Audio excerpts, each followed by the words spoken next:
Di ganun ng Diyos. Sabi kasi sa Santiago eh, ang Diyos wala siyang anino ng pag-iiba o Pag ng pagbabago-bago.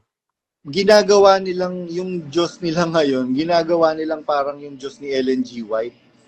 Hmm. Kaya Yung, nga sabi ko, kung ang Diyos na nandyan, ipinangangaral dyan sa loob, yung Diyos na marahas, na mapanghimagsik at puno ng galit na pag lumabas ka, eh dadaling ka agad sa impyerno. Eh tumatalikod ako sa ganyang Diyos.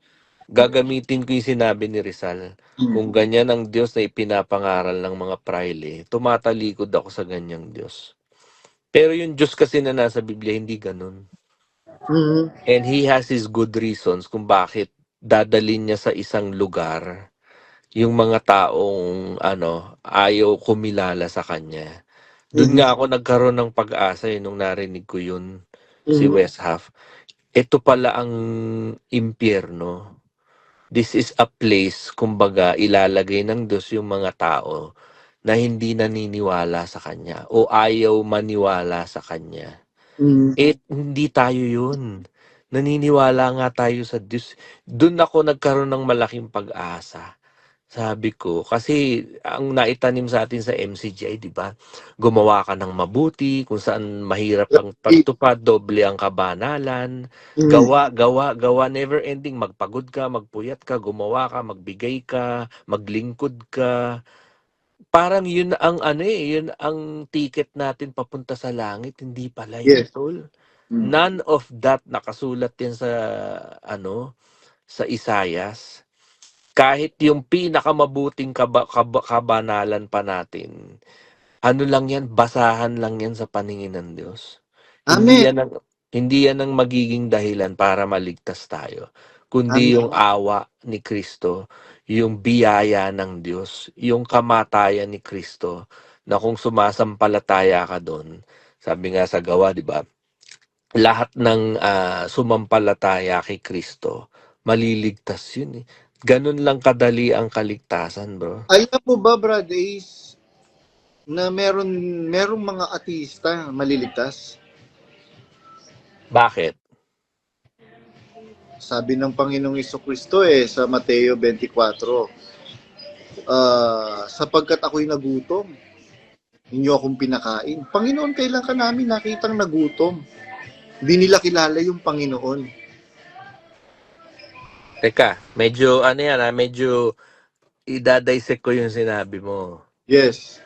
Sinabi mong ateista, anong ibig mo sabihin doon? Yeah, ayun ang magandang tanong. Pag sinabi mong ateista, kasi nabuhay tayo dun sa general knowledge na pag sinabing ateista, hindi kumikilala sa Diyos.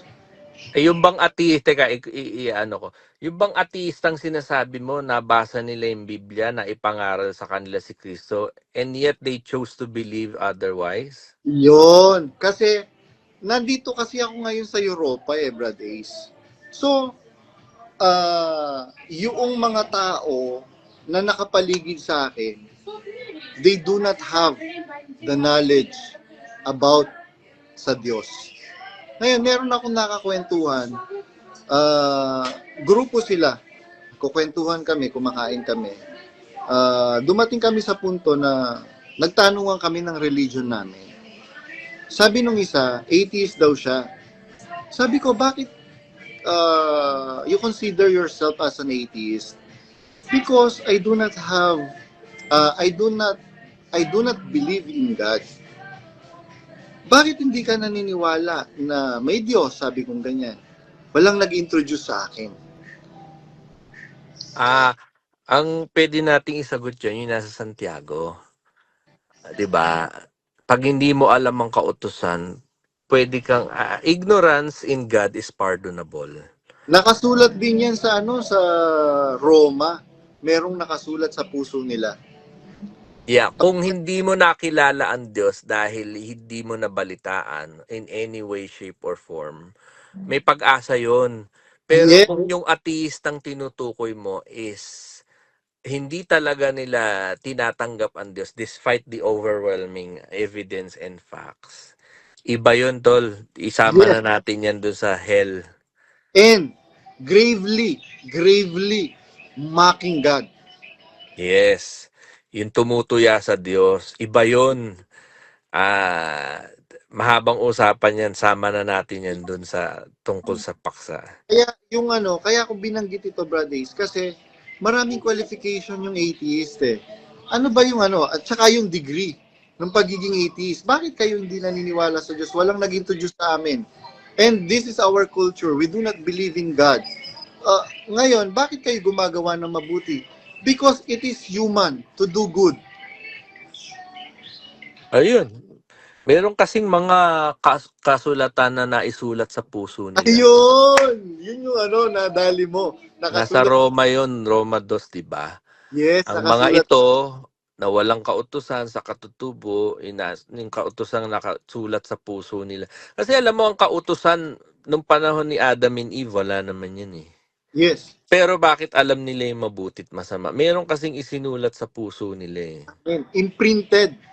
Yeah, kamukha nung mga native Africans, yung mga hindi naabot ng technology, yung mga aborigines, yung Alam mo mga ba, Brad, kaya nga dito na trigger si Daniel Rason eh. Sa mga nag-ano kasi ako lifestyle vlog ako before. Before ako mag-expose. Nagla-lifestyle vlog ako. Indirectly pinatatamaan ko talaga yung parents ni Daniel Rason. Indirectly. Kaya nga si Isis Marita Takeda Karisma. Hello, shoutout sa iyo. Ate Marita Takeda Karisma. Yung head nurse ng royal family. Sabi niya, grabe ka ba dong? Kulang na lang pangalanan mo. Sabi ko, gusto ko lang silang matuto. Kasi hindi sila pwedeng hindi sila kayang ituwid ni Daniel Rason. Sabi kong ganyan. Hindi sila kayang ituwid ni Daniel Rason. Baka sakali sa pamamagitan ng ng pagsasalita ko, pagbibigay ko ng ng paghambing ng mga tao na nakakasalamuha ko, na nai-encounter ko dito sa bansang kinaluluguran ko ngayon, magkaroon sila ng ng pagkamulat na hindi po pwede na ganito kami. Biruin mo, yung mga tao dito, Brad Ace, lalo na yung dati kong boss, ayaw niyang maniwala sa Diyos. Bakit hindi ka naman naniniwala sa Diyos? Sabi niya, matalino yung boss ko dati. Napakatalino niya. Alam mo yung yung Diyos na yan, ginawa lang yan ng tao to manipulate people. Mm-hmm. They are instilling fear to people. Sabi niya ganyan. Bakit? For power. Sabi ni Wensi, baka kung buhay si Bes, takutin naman tayo dahil sa gera. Sabihin naman, start na ng malaking kapighatian. Yan, anytime soon. Tapos, pero negosyo pala, tatayo nila. Oh, yun nga yung si tinuro sa atin dati, Wens, di ba? Na anytime na lang na lahat may nangyayaring as if talagang kala mo totoong-totoo yung sinasabi niya. Yun nga yung time na pumasok kami ni Soren doon sa kwarto ni Badeli. Nire-report namin yung nangyaring diskusyon between Kabularan. Yun. Nanonood siya ng news nun eh. Sabi niya natatakot siya baka magkaroon daw ng Cold War sa Mindanao. Pababakuran niya rin buong pasalamatan. Titipunin niya mga kapatid, bibili siya ng Gatling gun. Kasi hindi raw siya papayag na pasukin tayo. Ako naman, siyempre natakot naman ako. Siyempre sugo siya ng Diyos eh. Baka ako totoo yung sinasabi niya, no? Doon tayo na na malapit na. Diyan yan sa mga panahon tinitext yan. Meron ng alingaw ng mga digmaan, ng mga kagutom, ng salot, ng lindol. Isa na lang ang di nangyayari, mga kapatid. Malaking kapighatian. Di tinexto niya yan. Aba, after some time, binago niya. Yes, binago Ang, nga. ang malaking kapighatian daw mangyayari pagkatapos ng 1,000 taon. Sabi ko, ano ba to? Pabago-bago. Kaya nga Gagamitin na ba, naman yung silang nangamamali sa diwa. Walang steady aral si Brad Eli. Forced theology yung alam ni Brad Eli. At nakalulungkot, binenta niya sa atin yung isang fairy tale at naniwala tayong lahat doon. wala tayo. Actually, namin yun batch namin ng seminar na naituro yan. Kaya gumawa kami ng ano noon eh. Batch namin ng seminar. Yung gumawa kami ng ah imbakan ng pagkain, ng mga gamot, etc., etc. May tanong si Ben, would you choose goodness if there were no hell? Is morality still meaningful without consequences? This hits deep. Do we need hell to justify being good? Ito na nga ang ano dyan, Ben. Yan kasi ang kinakapitalize ng mga preachers not knowing what hell really is all about at kung bakit yan ginawa ng Diyos. Nagiging panakot kasi ang hell. Oh, kung ayaw mo sa utos ng Diyos, maiimpyerno ka. Why? 'Di ba? It parang nangyayari diyan yung tanong mo. Nagiging moral imperative ba yung morality? Na parang pag hindi ako gumawa ng mabuti, maiimpyerno ako. Hindi pala yun doon, tol. Pag hindi ka gumawa ng mabuti, maiimpyerno ka. Saan yun? Paano yun? At Ay, para yun na nga. Yun na nga. Yun na nga yung pag-uusapan natin. It's not all about that. Merong mapupunta diyan dahil lang sa awa ng Diyos, the mercy of God. Meron din namang mapupunta diyan hindi kilala si Kristo. Meron ding mapupunta diyan dahil lang sa biyaya, by grace, kaya sila napunta diyan. Isang isang glimpse ipinakita na ni Kristo, yung kasama niyang napako. Katotohanan ng sinasabi ko sa iyo ngayon, dadalhin kita sa paraiso. Kakasamahin kita. Buong buhay niyan, kriminal yan eh. Oo. Pero the last minute ng buhay niya, nagkamit siya ng grace from Jesus Christ. Napakaganda niyan, tol. Actually, yes.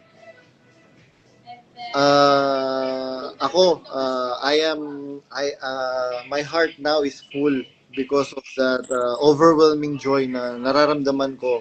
Dahil doon sa pag-asang nakikita natin. Sabi nga ni Bradelios, if you will just read your Bible, makikita ninyo mga kapatid na your religion is irrelevant. If you will just read your Bible. Kasi ganito yan eh. Let's say religious ka talaga. No, kamukha nung na-encounter ni Pablo sa Areopago, yun sa Mars Hills. Mga lubhang religyoso. Pero hindi naman nabago ng pagiging religious mo yung buhay mo. Yes. Naging palahatol ka sa kapwa mo, chismosa ka, mainggitera ka, at kung ano-ano pa. Do you think your religiosity bring you to heaven? Mali. Mali. Kaya nga Brad Ace, yun yung sinasabi ko pa ulit-ulit. Hindi natin pwedeng paghiwalayin yung pagiging makatao at pagiging makadiyos. Hindi po pwedeng makadiyos ka hindi ka makatao. Yeah. Kaya nga 'di ba noong meron silang isinakdal sa Panginoong Hesukristo, yung babaeng nakita nilang on the act of committing adultery.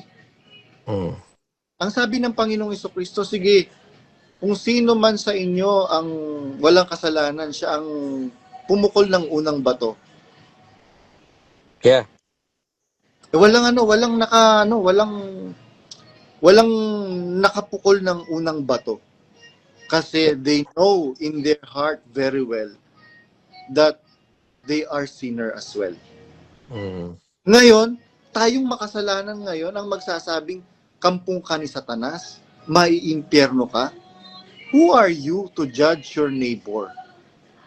Kaya sabi nga dahil daw nung birthday ko may nakita raw umiinom ng alak.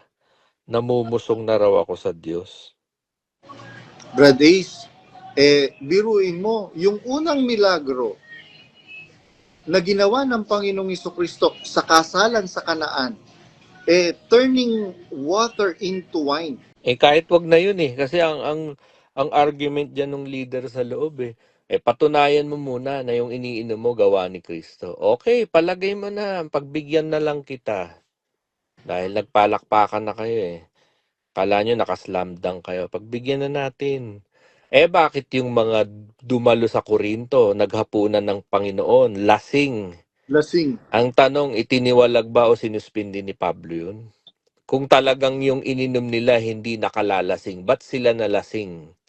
Ibig Kaya, sabihin, yung ininom nilang alak, nakalalasing. May yes. ginawa bang aksyon si Pablo? O, yung mga dumalo dyan na mga naglasing, suspindido kayo, walang taning na panahon. O kaya itinitiwalag ko na yung mga yan. Kasi nga, hindi naman talaga bawal ang pag-inom. Sabi nga ni Cristo, buhat ngayon, hindi na ako iinom ng bunga ng ubas na ito, kundi iinumin ko kayong kasalo ko sa kaharian ng aking ama. Ang symbology pa rin tinuturo, wine. Kasi wine on its own is not inherently evil. Yes. Ginagamit yan bilang, pinapakilala yan bilang Festive. tipan sa dugo ni Kristo. Ginagamit yan bilang covenant of God with the people. Ginagamit yan sa festivities, ginagamit yan sa symbology sa apokalipsis. Ang masama yung manglalasing. Yes. Kasi even yung paglalasing, halimbawa, tumikim ka, hindi sanay yung katawan mo, hindi kayang itolerate. Merong intoxication na mangyayari. Pero hindi dahil nalasing ka, is dadaling ka na sa impyerno ng Diyos. Ang sinasabi, manglalasing, ibig sabihin, habitual drunkard. Na Mhm. yan na ang buhay mo. Di ba araw-araw na lang lasing ka? Meron kasing ganyan eh. Yun yung bawal sa Biblia, yung manglalasing.